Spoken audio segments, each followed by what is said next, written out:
শিক্ষার্থীরা কেমন আছো সবাই? আশা করি সবাই ভালো আছো।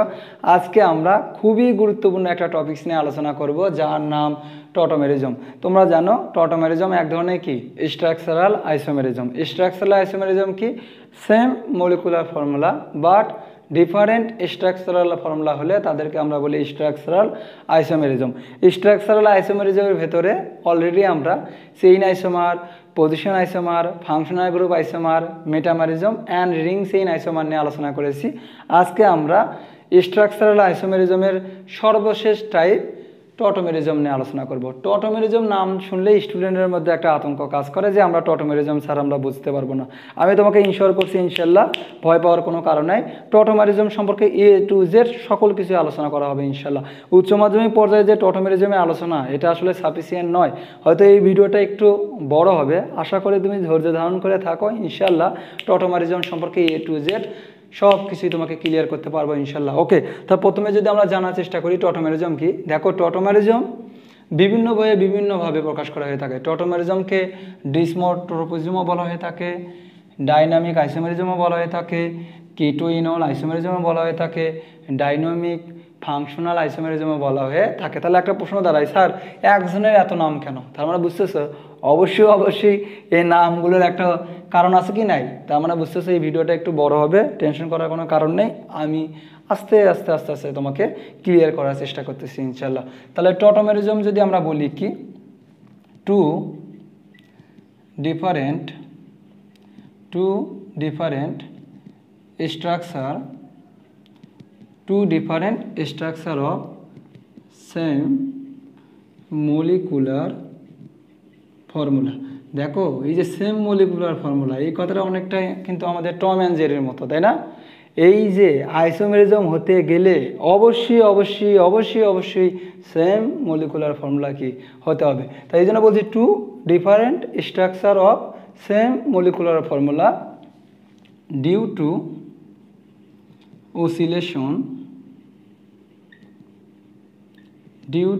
oscillation of a monovalent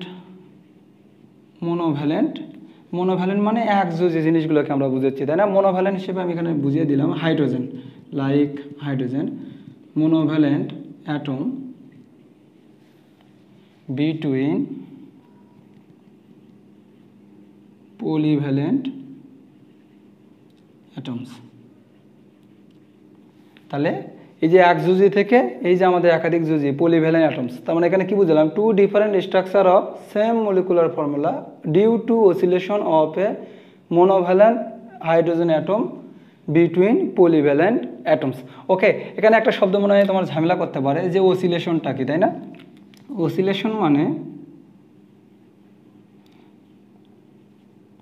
oscillation মানে টু অ্যান্ড ফ্রো মোশন। আসলে দেখো বুঝতে পারতেছো না তো, আমি উদাহরণ দিয়ে বুঝিয়ে দেবো, চিন্তা করার কোনো কারণ নাই, ঠিক আছে? এই টু অ্যান্ড ফ্রো মোশন মানে বুঝাচ্ছি হাইড্রোজেন অ্যাটম একটা অ্যাটম থেকে চলে গিয়ে অন্য অ্যাটমে যুক্ত হবে। প্রশ্নটা বুঝতে পারছো? অর্থাৎ হাইড্রোজেন একটা অ্যাটম ছেড়ে যাবে এবং অন্য একটা অ্যাটমের সাথে কী হবে? যুক্ত হবে। তার মানে একটা অ্যাটম থেকে ছেড়ে গিয়ে অন্য অ্যাটমে যুক্ত হওয়া মানে বুঝতেছো এখানে একটা স্ট্রাকচার কী হবে?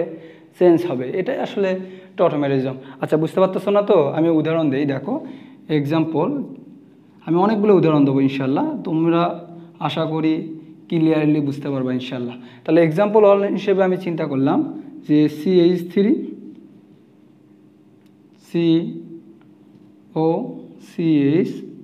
ওকে, এই যে দেখো এটার নাম কি? এসিটোন। এটা হচ্ছে এসিটোন, বা আমরা জেনারেল নাম বলতে পারি এটা হচ্ছে কেটোন। যে কোনো একটা কি কেটোন, তাই না? প্রোপানন বা আমরা এসিটোন বলি। এখানে দেখো লিখে রাখছি আমি ডাইনামিক আইসোমেরিজম। ডাইনামিক আইসোমেরিজম কি? আমরা জানি যে একটা আইসোমেরিজম থেকে আরেকটা আইসোমেরিজমে কি হয়? কনভার্ট হয়। আমরা জানি ইকুইলিব্রিয়াম একটা কি ডাইনামিক স্টেজ, তাই না? এই জন্য আমরা এটা একটা স্টেজ থেকে যদি আরেকটা স্টেজে কনভার্ট হয়, এই জন্য এটাকে আমরা ডাইনামিক আইসোমেরিজমও বলে থাকি। তাহলে আমরা জানি ইকুইলিব্রিয়াম হলে অবশ্যই এখানে এইরকম আমাদের প্রতীক ইউজ করতে হবে, তাই না? Reversible reaction. এখন দেখো খেয়াল করে, তাহলে এখান থেকে আমাদের কি হলো?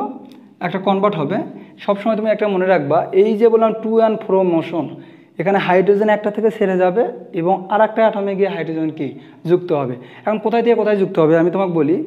এটাকে আমরা 1 ধরলাম, এটাকে 2, এটাকে আমরা ধরলাম 3। 1 2 3 মানে কি বুঝাচ্ছি, একটু সামনের দিকে গেলে আমি তোমাকে ক্লিয়ার করে দেবো ইনশাল্লাহ। 1 2 3 মানে বুঝাচ্ছি, আমি বললাম একটা থেকে যাবে, সব সময় মনে রাখবা এই 1 থেকে হাইড্রোজেন যাবে 3-এ। কোথায় যাবে?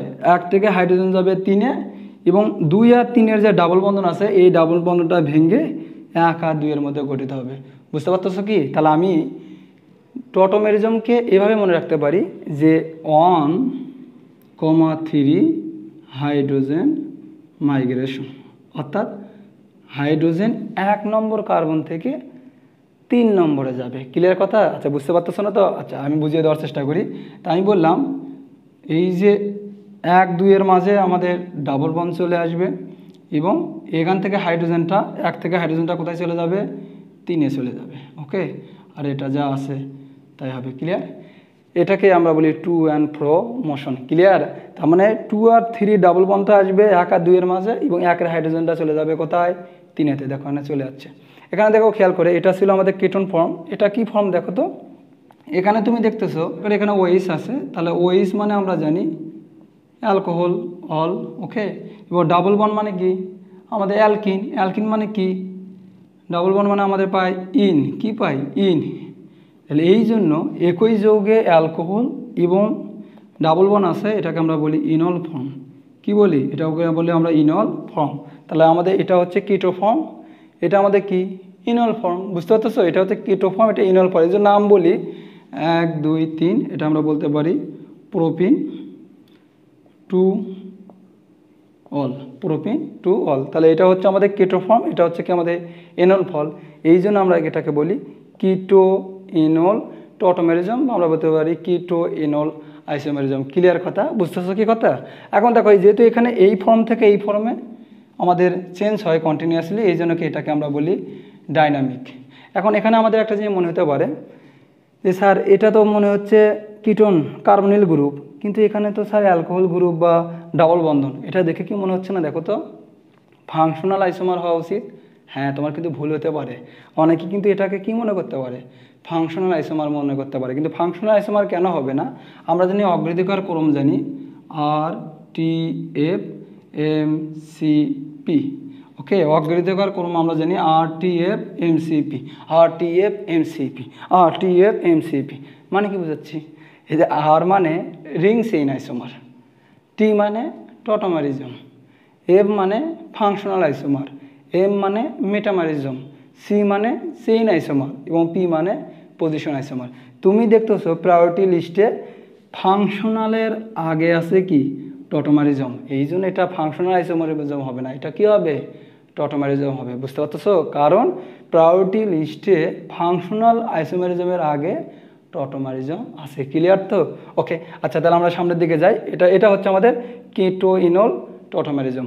আর একটা এক্সাম্পল দিই। এক্সাম্পল 2 হিসেবে আমি চিন্তা করলাম যে CH3 COH। ওকে, তাহলে এখান থেকে এটাকে আমি বললাম 1,3 হাইড্রোজেন মাইগ্রেশন। ওকে, 1,3 হাইড্রোজেন মাইগ্রেশন।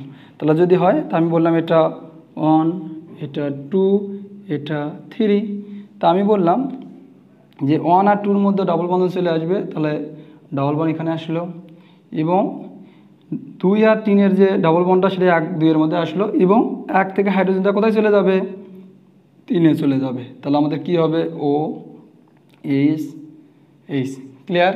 তাহলে আমরা যদি এটা বলি, তুমি দেখতেছো এটা কিটো ফর্ম, এবং এটা আমরা দেখতেছি কি? অ্যালকোহলের অল এবং ডাবল বন্ধনের ইন, এটা হচ্ছে ইনল ফর্ম। ওকে, তাহলে আমরা এটা কি বলতে পারি? কিটো ইনল আইসোমেরিজম বা কিটো ইনল টটোমেরিজম। ক্লিয়ার? বোঝা যাচ্ছে কি কথা? আচ্ছা আমি তোমাদের সুবিধার্থে আরও এক্সাম্পল দিই, যদি তোমরা বুঝতে পারো, তোমরা যাতে ভালো বুঝতে পারো আমি আরও এক্সাম্পল দিচ্ছি। চিন্তা করার কোনো কারণ নাই, ইনশাআল্লাহ তোমাদেরকে বুঝিয়েই ছাড়বো ইনশাআল্লাহ। তাহলে এক্সাম্পল 3 হিসেবে আমি এইরকম একটা এক্সাম্পল নিলাম যে CH3 CH2N ডাবল বন্ড ও ও যেহেতু 1 2 3 4 এখানে অক্সিজেন একটা কম আছে মাইনাস এবং নাইট্রোজেনের 4 ভ্যালেন্সির কারণে পজিটিভ। ওকে, তাহলে এটা যদি আমরা বলি, দেখো তো খেয়াল করে, তাহলে এখানে আমরা বললাম এটা হচ্ছে ডাইনামিক ইকুইলিব্রিয়াম হবে, ডাবল বন্ড দিলাম। তাহলে এখানে আমাদের কি হবে, এটা 1, এটা 2, এটা কি 3। ওকে, তাহলে আমরা বললাম যে ডাবল বন্ডনটা আসবে কোথায়, 1 2 এর মাঝে। তাহলে ডাবল বন্ড চলে আসলো, এই যে N ছিল আমাদের এবং 3 এ যাবে 1 থেকে হাইড্রোজেন, তাহলে OH, এখানে আছে অক্সিজেন মাইনাস। ওকে, তা দেখো তো খেয়াল করে, তাহলে এটা আমাদের কি, তুমি দেখতেছো এটা হচ্ছে নাইট্রো, NO2, এটা কি নাইট্রো ফর্ম, এবং এটা এখানে তুমি কি দেখতেছো, এখানে OH হাইড্রোক্সিল নাইট্রো, বা আমরা এটাও মনে করতে পারি সিউডো নাইট্রো, হাইড্রোক্সিল নাইট্রো বা সিউডো নাইট্রো। সিউডো মানে ফেক, নকল, নাইট্রো নয়, নাইট্রোর মতো। তাহলে দেখো এটা আমরা বললাম নাইট্রো ফর্ম, এটা বললাম আমরা সিউডো নাইট্রো ফর্ম। তাহলে দেখো তো খেয়াল করে, এটাকে আমরা কি বলতে পারবো, তা Nitro pseudo Nitro isomerism, Nitro pseudo Nitro isomerism. দেখছো একটা জিনিস খেয়াল করে, আমরা কিন্তু উচ্চ মাধ্যমিক পর্যায়ে কি বলতাম, টটোমেরিজমকে কিটোইনল বলতাম, তাই না? তাহলে কিটোইনল যে বাধ্যতামূলক হতে হবে, দেখো তো এখানে কি আছে, কার্বনিল গ্রুপ আছে না, তাই এটার নাম নাইট্রো সিউডো নাইট্রো আইসোমেরিজম। আচ্ছা, আমি আরও একটা এক্সাম্পল দিই। এক্সাম্পল 4 হিসেবে নিলাম যে CH3 CH double bond NH। ওকে, দেখি এটা নিলাম আমরা, এটা আমরা বলি ইমিন গ্রুপ, এটাকে কি বলি আমরা, ইমিন গ্রুপ। ওকে, তাহলে এখান থেকে আমরা যদি 1 2 3, ওকে, তাহলে 3 থেকে ডাবল বন্ড আসবে 1 2 এর মাঝে, তাহলে CH2 ডাবল বন্ড CH। ওকে, তাহলে আমাদের এখান থেকে 1 থেকে হাইড্রোজেন কোথায় চলে যাবে, 3 এ চলে যাবে, তাহলে হবে NH, এখানে হবে NH2। ওকে, তাহলে দেখো এখানে হচ্ছে ইমিন গ্রুপ, এখানে আমাদের কি, দেখো খেয়াল করে, এখানে আছে ডাবল বন্ড করে NH2 মানে কি অ্যামিন, তাহলে ইনামিন, এটা আমরা বলতে কি ইনামিন। তাহলে এখন দেখো তো, তাহলে এই গ্রুপটার নামে কি আমরা বলতে পারি, তাহলে এটা হচ্ছে ইমিন গ্রুপ, এটা হচ্ছে ইনামিন গ্রুপ। ওকে, এটা হচ্ছে ইমিন গ্রুপ, এটা কি ইনামিন গ্রুপ। তাহলে এই আইসোমেরিজমের নাম কি, তাহলে ইনামিন আইসোমেরিজম, ইনামিন আইসোমেরিজম। তাহলে কিটোইনল আইসোমেরিজম হতে হবে, এটা কিন্তু বাধ্যতামূলক নয়। বুঝতে পারতেছো কথা, এটা বললো ইনামিন আইসোমেরিজম, এটা বললো Nitro pseudo Nitro isomerism. Clear? আচ্ছা, আমরা একটু সামনের দিকে যাই। তো একটা প্রশ্ন তোমার মনের ভেতর মনে হয় ঘোরাফেরা করতেছে, স্যার টটোমেরিজম যে আমরা পড়তেছি, তাহলে টটোমেরিজম হওয়ার কন্ডিশন কি? ঠিক আছে, যে কোনো যৌগই কি টটোমেরিজম হবে না। তাহলে এখন আমরা পড়ব টটোমেরিজমের কন্ডিশনগুলো। আমরা এখন পড়ব condition for টটোমেরিজম।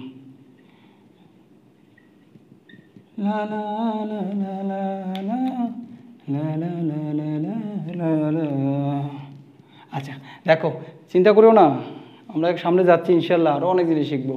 Condition for টটোমেরিজম, টটোমেরিজমের condition কি, কোন কোন কন্ডিশনে আমরা বুঝতে পারবো কোনো একটা যৌগ টটোমেরিজম কি করবে, প্রদর্শন করবে। আচ্ছা, আমি একটা ফরম্যাট দেখাই, X Y Z। হ্যাঁ, দেখে মনে হচ্ছে কী বেলা স্যার, এগুলো কি আমাদের ছোটো হাতের অক্ষর বড় হাতের অক্ষর লেখা শিখাচ্ছেন নাকি, বর্ণমালা শিখাচ্ছেন নাকি আমাদের X Y Z লিখেছেন? আসলে দেখা এখানে একটা উদ্দেশ্য ছিল, ঠিক আছে।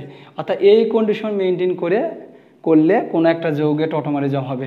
X মানে কি, X মানে বুঝাচ্ছি আমি শুড হ্যাভ হাইড্রোজেন, অর্থাৎ ওই যৌগে হাইড্রোজেন থাকতে হবে। ওই যৌগে কী থাকতে হবে, হাইড্রোজেন। আবার যেন মনে করো না এটা মানে আমি কিন্তু এটা বুঝাইনি, ক্যান নট বি হাইড্রোজেন, যে হাইড্রোজেন থাকলেই হবে তা নয়, ক্যান নট বি হাইড্রোজেন নয়, শুড হ্যাভ হাইড্রোজেন, ওই কার্বনের সাথে হাইড্রোজেন থাকতে হবে। ক্লিয়ার? আচ্ছা, বুঝতেছো না তো চিন্তা করার কোনো কারণ নেই, আমি অনেক এক্সাম্পল দেবো। ওয়াই মানে কি, ওয়াই মানে বুঝাচ্ছি ক্যান বি এনি অ্যাটম, যে কোনো অ্যাটম হতে পারে। ওকে, আমাদের ওয়াই মানে ক্যান বি এনি অ্যাটম, যে কেউ হতে পারে, ওকে, স্পেশাল কেউ নাই, ঠিক আছে, তুমি আমি যে কোনো, ঠিক আছে। আচ্ছা তুমি আমি হবো না, আমরা অ্যাটমের ক্ষেত্রে চিন্তা করতেছি, কার্বন অক্সিজেন নাইট্রোজেন যে কোনো অ্যাটম হতে পারে। আচ্ছা জেড মানে কি? জেড মানে বুঝাচ্ছি আমরা, এই জেড মাস্ট বি কার্বন হতে পারে, অক্সিজেন হতে পারে, নাইট্রোজেন হতে পারে এবং সালফার হতে পারে। অর্থাৎ জেড মিন্স কনস, কনস মানে কার্বন, অক্সিজেন, নাইট্রোজেন এবং সালফার। নর্মালি জেটে এই চারটা অ্যাটমই হতে পারে, কার্বন, অক্সিজেন, নাইট্রোজেন এবং সালফার। এখানে কি বুঝতে পারছো? তাহলে এক্স মানে শুড হ্যাভ হাইড্রোজেন কিন্তু ক্যান নট বি হাইড্রোজেন, ঠিক আছে, হাইড্রোজেন থাকলে হবে না, শুড হ্যাভ হাইড্রোজেন, কোনো একটার সাথে হাইড্রোজেন থাকতে হবে, ওকে। ওয়াই মানে ক্যান বি এনি অ্যাটম এবং জেড মানে কার্বন, অক্সিজেন, নাইট্রোজেন এবং কি সালফার। তা বুঝতেছো না? তো চিন্তা করার কোনো কারণ নেই, আমি এক্সাম্পল দিচ্ছি। সাপোজ এক্সাম্পল 1 হিসেবে আমি চিন্তা করলাম, ধাপে ধাপে এখানে লিখবো, আমরা কাজে লাগাবো। তাহলে বললাম এই কন্ডিশন যারা মেনে চলবে তারাই হবে কি টটোমেরিজম প্রদর্শন করবে। চিন্তা করার কোনো কারণ নেই। দেখো মনে করো আমি দেখালাম যে CH3 C double bond H, তোমাকে জিজ্ঞেস করলাম বলো তো এই যৌগটা টটোমেরিজম কি প্রদর্শন করবে? তুমি অ্যান্সার হ্যাঁ অথবা না। যদি হ্যাঁ হয় এবং তাহলে কি তৈরি করবে সেটা আমাদের জানতে হবে, ওকে। তাহলে এটা করবে কি করবে না? দেখো সিও, এটা আমরা বলি কি, সি হচ্ছে কার্বনিল গ্রুপ, এটা কি বলি আমরা কার্বনিল গ্রুপ। যখন এখানে এইচ আছে তাহলে এটা আমরা বুঝতে পারতেছি এটা হচ্ছে যে কোনো একটা কি এলডিহাইড। কার্বনিল গ্রুপ আমরা জানি এই যে কার্বনিল গ্রুপ দুই ধরনের হতে পারে, একটা হতে পারে এলডিহাইড, একটা হতে পারে কি কিটোন। এলডিহাইড এবং কিটোনকে একসঙ্গে আমরা বলি কার্বনিল গ্রুপ, ক্লিয়ার। তাহলে এটা হচ্ছে একটা এলডিহাইড, 2 কার্বনের এলডিহাইড, ঠিক আছে, ইথেনল, ওকে। তাহলে এটা যদি হয়, এটা এখন বললাম এই ইথেনল টটোমেরিজম প্রদর্শন করবে কি করবে না, আমাদের প্রশ্নটা। এখন দেখো খেয়াল করে এই যে কার্বনিল, এই কার্বনিলের পাশে আমরা বলছি দেখো এক্স ওয়াই জেড, আমাদের ফরম্যাট কি এক্স ওয়াই জেড, তার মানে এটা হচ্ছে আমাদের এক্স, এটা আমাদের ওয়াই, এটা আমাদের জেড, মিলে নাও এক্স ওয়াই জেড। এই এক্সকে আমরা 1 ধরছিলাম, ওয়াইকে আমরা 2 ধরছিলাম এবং জেডকে আমরা 3 ধরছিলাম, 1 2 3 মনে আছে? বলছিলাম 2 3 থেকে ডাবল বন্ধন 1 2 এর মাঝে আসবে এবং 1 থেকে হাইড্রোজেনটা শিফট করে কোথায় যাবে 3-এ যাবে, এটাকেই বলছিলাম 1-3 হাইড্রোজেন মাইগ্রেশন, ক্লিয়ার। আচ্ছা দেখো এটা যদি তুমি দেখতেছো এখানে হাইড্রোজেন আছে না নাই? আছে, এই যে শুড হ্যাভ হাইড্রোজেন, তার মানে বুঝতেছো এটা হচ্ছে টটোমেরিজম প্রদর্শন করবে। যদি করেই থাকে স্যার তাহলে কি তৈরি করবে? তাহলে দেখো, তাহলে এটা আমরা জানি ডাইনামিক আইসোমেরিজম, ওকে। তাহলে এটা কি তৈরি করবে? তাহলে এখানে আমরা ডাবল বন্ড হবে CH2 ডাবল বন্ড C এবং 1 থেকে হাইড্রোজেনটা এখানে যাবে এবং এই যে এটা, ওকে, খেয়াল করছো? তাহলে এটা হচ্ছে আমাদের কিটো ফর্ম, এটা আমাদের কি ইনল ফর্ম। তাহলে এটাকে আমরা কি বলতে পারি কিটো ইনল টটোমেরিজম বা কিটো ইনল আইসোমেরিজম, ক্লিয়ার। আচ্ছা আর একটা এক্সাম্পল দিই, এক্সাম্পল 2 হিসেবে মনে করো আমি নিলাম CH3 CO CH3, বললাম এই যৌগটা বলো তো আইসোমেরিজম প্রদর্শন করবে কি করবে না? দেখো এটা হচ্ছে আমাদের কার্বনিল গ্রুপ, তাহলে আমরা বলছি কার্বনিল যদি এটা করি এই যে এক্স ওয়াই জেড, তুমি কিন্তু এটাও চিন্তা করতে পারো এক্স ওয়াই জেড। তার মানে একটা জিনিস খেয়াল করছো, এই যে একটা জিনিস মনে রাখবা, যে কোনো ফাংশনাল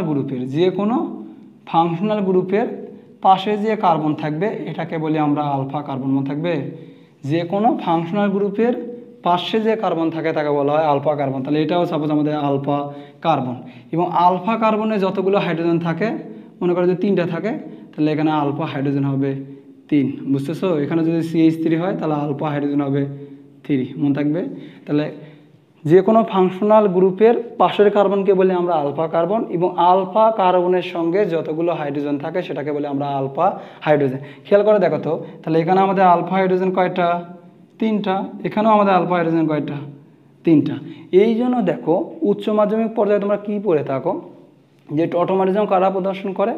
টটোমেরিজম প্রদর্শন করে কার্বনিল বিশিষ্ট কম্পাউন্ডগুলো, মানে এলডিহাইড কিটোনগুলো আমরা বলি যে টটোমেরিজম প্রদর্শন করে, কিন্তু must be contain at least one alpha hydrogen atom, at least one alpha hydrogen. অর্থাৎ আমরা বলি কার্বনিল গ্রুপের সঙ্গে কমপক্ষে একটা আলফা হাইড্রোজেন থাকতে হবে। দেখো তো খেয়াল করে, এই জায়গায় আলফা হাইড্রোজেন এখানে আছে 3টা, এখানেও কয়টা আছে 3টা। ওকে, আমাদের একটা থাকলেই কি অবশ্যই কি টটোমেরিজম প্রদর্শন করবে। তাহলে আমরা যদি এটাকে বেস করে ধরি তাহলে আমরা কি হবে, তাহলে প্রথম কোশ্চেন জি স্যার এটা প্রদর্শন করবে।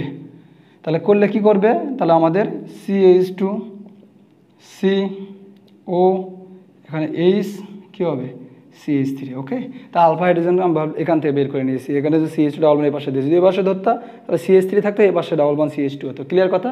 তাহলে মানে কি এখানে দুটো প্রদর্শন করে না করে না করে। আচ্ছা আমি আরও কয়েকটা দেখাই। ওকে, তোমরা যেন বুঝতে পারো। তাহলে আমরা কি আলফা কার্বন বুঝতে পারছি। তাহলে ফাংশনাল গ্রুপের পাশের কার্বনকে আমরা বলি আলফা কার্বন, আর আলফা কার্বনের সঙ্গে যুক্ত হাইড্রোজেনকে বলে আলফা হাইড্রোজেন।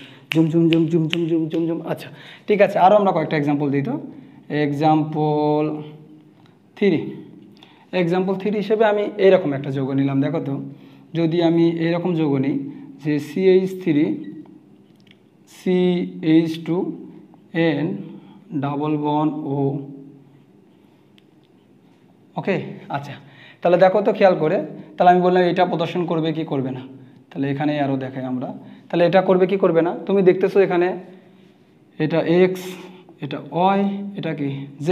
ওকে, তা আমরা দেখলাম তাহলে CH3 তাহলে অবশ্যই এটা প্রদর্শন করবে। প্রদর্শন করলে কি হবে, CH3 CH double bond N OH oxygen minus plus. Okay, তাহলে আমাদের এটা কি হলো, তুমি দেখতেছো এটা নাইট্রোফর্ম, এটা কি সিউডো নাইট্রোফর্ম। ওকে, তা আমরা বলতে পারি কি নাইট্রো সিউডো নাইট্রো টটোমেরিজম বা আইসোমেরিজম। ক্লিয়ার, বোঝা যাচ্ছে কথা? আচ্ছা এক্সাম্পল আরও দিই, দেখি আরও কয়েকটা এক্সাম্পল দিই। কেন তোমরা বুঝতে পারবো না, তোমাদের মনের ভিতরে এত আতঙ্ক কেন যে স্যার টটোমেরিজম বুঝতে পারবো না, স্যার টটোমেরিজম সম্ভব না? কি এখন একটু কনফিডেন্স পাচ্ছ না? আচ্ছা দেখ, কতক্ষণ পর্যন্ত তোমরা কনফিডেন্স পাও না ততক্ষণ পর্যন্ত আমি উদাহরণ দিতেই থাকবো ইনশাল্লাহ, সাথে থাকো ইনশাল্লাহ। দেখো আরও আমরা সামনের দিকে যাচ্ছি, আরও মজার হবে ইনশাল্লাহ।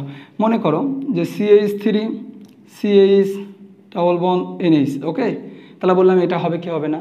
তুমি দেখতেছো এটা X, এটা Y, এটা কি Z। তাহলে বুঝতেছো হ্যাঁ স্যার হবে। তাহলে কি হবে সেটা দেখাও। তাহলে CH ডাবল বন, তাহলে ডাবল বন। ওকে, C এখানে আমাদের তাহলে CH2 C এখানে আমাদের কি হবে NH2। ওকে, তাহলে CH2 ডাবল বন CH NH2। তাহলে XY থেকে X থেকে কোথায় গেল, যেটা চলে গেল। ঠিক আছে, তাহলে দেখো তো খেয়াল করে, এটা আমরা কি বলি ইমিন গ্রুপ, এটা ইমিন, এটা ইনামিন। তাহলে এটা হচ্ছে ইমিন গ্রুপ, এটা হচ্ছে ইনামিন গ্রুপ। তাহলে আমরা বলতে পারি ইনামিন কি টটোমেরিজম। তার মানে কি কিটো ইনল হবে, এটা কিন্তু বাধ্যতামূলক নয়। বুঝতে পারতেছো?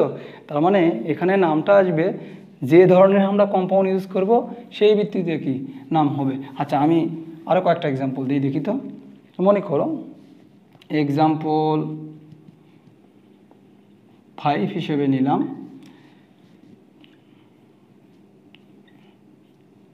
দেখি আমরা একটু অ্যারোমেটিক কম্পাউন্ড দেখাই। এইরকম নিলাম CH2 C ডাবল বন OH। তোমাকে জিজ্ঞেস করলাম বলো এটা টটোমেরিজম প্রদর্শন করবে কি করবে না। তা আমরা দেখি তো ফরম্যাটটা এটা কীরকমভাবে আছে। তুমি দেখতেছো এখানে ফরম্যাট X Y Z। ওকে, তাহলে X Y Z এখানে আলফা হাইড্রোজেন আছে না নাই? আলফা হাইড্রোজেন আছে, দুইটা আছে, একটা থাকলেই হবে। তাহলে প্রদর্শন করবে। তাহলে করলে স্যার কী হবে সেটা একটু দেখান। তাহলে আমাদের এই যে বেনজিন রিং। ওকে, তাহলে আমাদের বুঝতেছি CH X এর মাঝে ডাবল বন C, X থেকে জেটে যাবে O H H। ওকে, তাহলে এখন দেখো খেয়াল করে বোঝা গেছে কি কথা। এটা কেটো ফর্ম, এটা ইনল ফল, কেটো ইনল আইসোমেরিজম। ওকে, আর একটা এক্সাম্পল দিতে, এক্সাম্পল 6 আমি বললাম যে CH3 হোল 3 CH ও। ওকে, আচ্ছা বলো তো এটা কি টটোমেরিজম প্রদর্শন করবে? দেখো খেয়াল করে, এটাকে যদি আমি এভাবে লিখি ভেঙে CH3 C ডাবল বন H। দেখো তো খেয়াল করে, এটা আমাদের X Y Z। এটা আলফা কার্বন আছে, কিন্তু আলফা কার্বনের সাথে কি হাইড্রোজেন আছে? নাই। তাহলে এটা ক্যান নট শো টটোমেরিজম। বুঝতেছো? আচ্ছা, যদি এইটা দিতাম এইচ সি ডাবল বন ও এইচ, ওকে, এটা এক্সাম্পল আমরা নিলাম, এক্সাম্পল 7, ওকে, এইচ সি এইচ ও, তাহলে এটা কি এক্স ওয়াই জেড, ওকে। দেখো তো খেয়াল করে, এখানে তো হাইড্রোজেন আছে, তা কী হয়েছে? আমি কিন্তু লিখেছিলাম can not be hydrogen, should have কি হাইড্রোজেন, মনে আছে? Can not be hydrogen, alpha কার্বনই নাই, তাই এটা আলফা কার্বনের সঙ্গে যুক্ত হাইড্রোজেনকে আলফা হাইড্রোজেন বলি, যেহেতু এখানে কার্বনই নেই আলফা, এই জন্য এটা হবে না। বুঝতে পারতেছো? আচ্ছা, আমি তোমাদের আরও দুই একটা এক্সাম্পল দিই, তো দিয়ে শেষ করে দেবো, ওকে। এক্সাম্পল 8 হিসেবে আমি চিন্তা করলাম যে একটু বেনজিনের টাইপের কয়েকটা দেখাই, অ্যারোমেটিক কয়েকটা দেখাই। মনে করো আমি বললাম সি ডাবল বন ও এইচ, ওকে, বললাম বলো তো এই যৌগটা টটোমেরিজম প্রদর্শন করবে কি করবে না? তুমি ফরম্যাট দেখে বুঝতেছো যে এখানে আমাদের ফরম্যাট কি, যে এক্স ওয়াই জেড বা এক্স ওয়াই জেড। খেয়াল করে দেখো, এখানে কিন্তু কোনো হাইড্রোজেন নাই, আছে? এখানে কোনো কিন্তু হাইড্রোজেন নাই, বুঝতেছো কথা?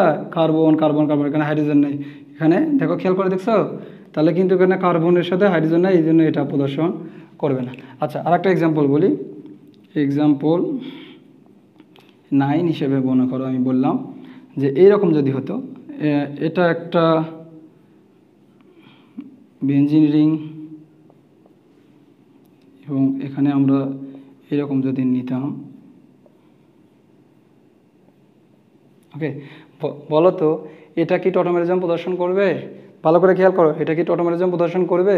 দেখো খেয়াল করে, এটা কিন্তু X Y Z, X Y Z, এখানে তুমি দেখতেইছো কি নাই?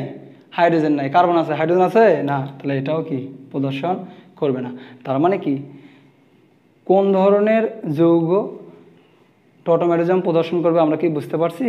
তার মানে আলফা কার্বনের সঙ্গে কমপক্ষে একটা আলফা হাইড্রোজেন থাকতে হবে, এবং আলফা হাইড্রোজেন থাকলেই কিন্তু তারা কি প্রদর্শন করতেছে? টটোমেরিজম প্রদর্শন করতেছে। তারা আমরা যে বলি টটোমেরিজম হচ্ছে আসলে কার্বনিল কম্পাউন্ড টটোমেরিজম প্রদর্শন করে, এটা কি ঠিক? এটা কিন্তু আসলে এক্স্যাক্টলি কি নয়, ঠিক নয়। তাহলে এখন প্রশ্ন আমাদের দাঁড়ায়, কেন স্যার আলফা হাইড্রোজেন আসলে টটোমেরিজম প্রদর্শন করতেছে কিভাবে? একটু আমরা মেকানিজম দেখানোর চেষ্টা করেন তো। আচ্ছা, চিন্তা করার কারণ নাই, একটু ধৈর্য ধরো, একটু ধৈর্য ধরো, আমি দেখানোর চেষ্টা করতেছি, ঠিক আছে?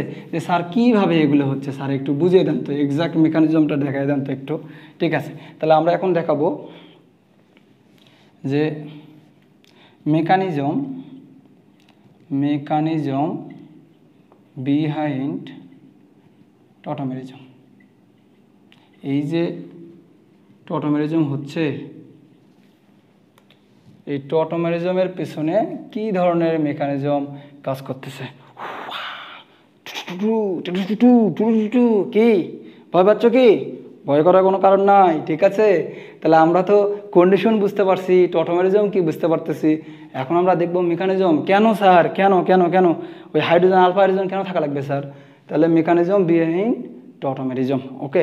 তাহলে দেখি আমরা একটা এক্সাম্পল নিলাম CH2 এইচ এভাবে লিখলাম, মানে এটা মানে CH3 CO CH3, ওকে। তুমি দেখতেছ এই যে এখানেও আলফা হাইড্রোজেন আছে 3টা, এখানে আলফা হাইড্রোজেন 3টা। আমি যে কোনো একটা, যেহেতু আমাদের টু অ্যান্ড ফ্রো মোশন হবে, একটা আলফা হাইড্রোজেন চলে যাবে এই যে এখানে বসবে, তাই না? পলিভ্যালেন্ট অ্যাটমে বসবে। তাহলে আমি সেই হাইড্রোজেনকে এটা মনে করে বের করে দেখাচ্ছি যে এই হাইড্রোজেনটা চলে যাবে, ওকে। তা দেখো খেয়াল করে, তাহলে আমাদের ডাবল অ্যারো দিলাম। এখন দেখো খেয়াল করে, এই আলফা হাইড্রোজেন মনে রাখবা টটোমেরিজম হতে গেলে এটা বেসিক মিডিয়ামে ঘটে। কি মানে বেসিক মিডিয়াম? আমরা বেসিক মিডিয়াম মানে বুঝতেছি এখানে হাইড্রক্সিল আয়ন থাকবে, ঠিক না? ঠিক না? তাহলে এখন এই যে বেসিক মিডিয়ামে যদি ঘটে, তাই এই হাইড্রক্সিল আয়ন, ওকে, খুঁজবে খুঁজবে খুঁজবে কোথায় আছে প্রোটন, কোথায় প্রোটন আছে, ধনাত্মক কোনটা আছে। তাহলে এ যাতে খুঁজে পাবে এই যে এইচ আছে, কে আছে এইচ, এই এইচ প্লাসকে অ্যাটাক করে ওয়াটার তৈরি করবে। কি তৈরি করবে? পানি তৈরি করবে। বুঝতেছো কথা? তাহলে এই বেসিক মিডিয়ামের হাইড্রক্সিল আয়ন এই এইচের সাথে যুক্ত হয়ে এইচ প্লাস আকারে H2 তৈরি করবে। তোমরা জানো যে হাইড্রোজেন আমরা জানি কি তড়িৎ ধনাত্মক মৌল, সে ইলেকট্রন পছন্দ করে না। সেই ইলেকট্রনটা কি করবে? সেই ইলেকট্রনটা এখানে রেখে যাবে। তাহলে এই যে এখানে ছিল বন্ধনটা, কার্বনে একটা ইলেকট্রন ছিল, হাইড্রোজেন ইলেকট্রন ছিল, সেই ইলেকট্রনটা সে এখানে দিয়ে যাবে, দিয়ে গিয়ে কী হবে দেখো খেয়াল করে, যে CH2 C double bond CH3 এটা ছিল। ওকে, আচ্ছা আমরা ডাবল অ্যারো না দিয়ে একমুখী তীর চিহ্ন দ্বারা বুঝিয়ে দিই তোমাকে, তুমি বুঝতে পারলে হলো মেইন ঘটনাটা। এখন দেখো খেয়াল করে, তাহলে এখান থেকে এখানে কী ঘটনাটা হচ্ছে দেখো খেয়াল করে, তাহলে এই যে এখানে নিয়ে গেল এবং ইলেকট্রনটা রেখে গেল, এই জন্য এখানে হলো মাইনাস, কী হলো নিউক্লিওফিলিক, তাই না, এই নিউক্লিওফাইড হয়ে গেল। ঠিক আছে, এখন দেখো তো এখান থেকে কি করবে সে, এখান থেকে সে এই যে দেখো খেয়াল করে এই ইলেকট্রনটা এই মাইনাস ইলেকট্রনটা সে এখানে শিফট করবে। ওকে, আর আমরা জানি কার্বনের ইলেকট্রোনেগেটিভিটি 2.5, অক্সিজেনের ইলেকট্রোনেগেটিভিটি 3.5, তার মানে এই ইলেকট্রন পেয়ারকে অক্সিজেন নিজের দিকে টেনে নেবে। ওকে, তাহলে এখানে কি দাঁড়াবে CH2 এবং এটা এখানে শিফট করে ডাবল বন্ড হবে C, এবং অক্সিজেন কি হবে নেগেটিভ হবে, এবং এখানে হবে CH3। বুঝতে পারছো কি কথাটা? এখন দেখো তো খেয়াল করে, এই যে এইটা এসে এখানে দেখো, এখন এই যে নেগেটিভ হলো, আমরা জানি এই যে এখানে পানি ছিল, এই পানি এখানে H+ এবং হাইড্রোক্সিল আয়ন আকারে আছে। এখন দেখো এই নেগেটিভ আছে এখানে কি H+ এখানে আসবে, তাহলে কি হবে CH2 double bond COH CH3। এখন দেখো এই যে হাইড্রোক্সিল আয়ন, এটা তো শুরুতেও ছিল না, এই যে OH ছিল, এটা অনেকটা কিন্তু আমাদের প্রভাবক ক্যাটালিস্টের মতো কাজ করছে না, বোঝা যাচ্ছে কথা? তাহলে আমি যদি এক কথায় বলি, তাহলে এখানে হাইড্রোজেনটা এখানে নেগেটিভ আয়ন শিফট করবে, এই ডাবল বন্ড এখানে শিফট করবে, এবং অক্সিজেন এখানে নেগেটিভ হবে, এবং H+ এখানে কি হবে যুক্ত হবে। তোমরা কি আসলেই টটোমেরিজমের এক্সাম মেকানিজম কি বুঝতে পারছো? তাহলে মেইনলি এই যে হাইড্রোজেন লেখো, এই যে আলফা হাইড্রোজেন, যখন আমি তোমাদের অ্যালডোল বিক্রিয়া এবং ক্যানেজারো বিক্রিয়া পড়াবো, তখন আমি দেখাবো একটা জিনিস বলবো, alpha hydrogen acidic, alpha hydrogen acidic nature, মনে থাকবে আলফা হাইড্রোজেন অ্যাসিডিক নেচার হওয়ার কারণে, ওকে, আলফা হাইড্রোজেন অম্লধর্মী হওয়ার কারণেই মূলত এই পুরো ঘটনাটা ঘটতেছে। ক্লিয়ার? এই জন্য আমরা বলি যে কার্বনিল কোনো বিষয় না, যে কোনো যদি আলফা হাইড্রোজেন থাকে, একটা অ্যাটলিস্ট একটা আলফা হাইড্রোজেন থাকলে এই আলফা হাইড্রোজেন অ্যাসিডিক ধর্ম নেচারের কারণেই মূলত এই যে টটোমেরিজম প্রদর্শন করতেছে। এবং কিটো থেকে আমরা এনল পাচ্ছি, তাই না, ম্যাক্সিমাম থেকে কিটো থেকে এনল পাচ্ছি। তাহলে এখানে একটা জিনিস মনে রাখবা, এই যে কিটো মানে এই ফর্ম, ওকে, এই এনলে মানে আমাদের এখানে দেখো ডাবল বন্ড, অলওয়েজ মনে রাখবা keto form is more stable than carbon carbon double bond, মনে থাকবে। আবার বলি, কার্বন অক্সিজেনের যে ডাবল বন্ড, এই বন্ডটা is more stable than carbon carbon double bond, মনে থাকবে। Keto form is more stable than কি ফর্ম, এনল ফর্ম, মনে থাকবে। Keto form is more stable than enol form. আসলে কেন স্টেবল, মানে কিটো ফর্ম কেন স্টেবল বা এনল ফর্ম কখন স্টেবল হবে, এই জন্য কয়েকটা ফ্যাক্টর কাজ করে। তোমরা আমি অন্য কোনো ভিডিওতে অথবা ক্লাসে আসলে আমি ডিটেলস আলোচনা করবো, শুধু একটু বলে দিই। অ্যারোমেটিক হওয়ার কারণে তার উপর এটা নির্ভর করবে যে কিটো ফর্ম স্ট্রং হবে না এনল ফর্ম, বা হাইড্রোজেন বন্ডিংয়ের উপর নির্ভর করতে পারে। ওকে, কনজুগেশনের উপর নির্ভর করে। কনজুগেশন মানে বোঝো না, pi bond single bond, pi bond single bond, এই ফর্মেট। ওকে, আর অ্যারোমেটিক তো বুঝতে পারতেছো, ঠিক আছে, সাইক্লিক, প্লেনার, কনজুগেশন, 4n+2 পাই ইলেকট্রনস থাকতে হবে, সেটা হচ্ছে অ্যারোমেটিক। আর একটা হচ্ছে কি সলভেন্ট কন্টেন্ট, সলভেন্ট কন্টেন্ট, অর্থাৎ মনে রাখবা keto form is more stable than enol form, তার কারণে এটা মনে রাখবা। আমাদের পাঠ্যপুস্তকে এরকম বলা থাকে যে keto form always more stable than enol form, এই কথাটা কিন্তু ভুল। 95% ক্ষেত্রে কিটো ফর্ম অলওয়েজ স্টেবল হচ্ছে, কিন্তু এনল ফর্মও কিটো ফর্মের চেয়ে স্টেবল হতে পারে যখন হাইড্রোজেন বন্ডিং এবং অ্যারোমেটিসিটি ওই জায়গাটার কী হবে অনেক অনেক বেশি হয়ে যাবে। তার মানে আমাদের শুধু নর্মাল সেন্সে চিন্তা করি keto form is more stable than enol form, কিন্তু সবসময় ঠিক না। Enol form is more stable than কি কিটো ফর্ম, এমনও হতে পারে, কিন্তু 95% keto form is more stable than enol form.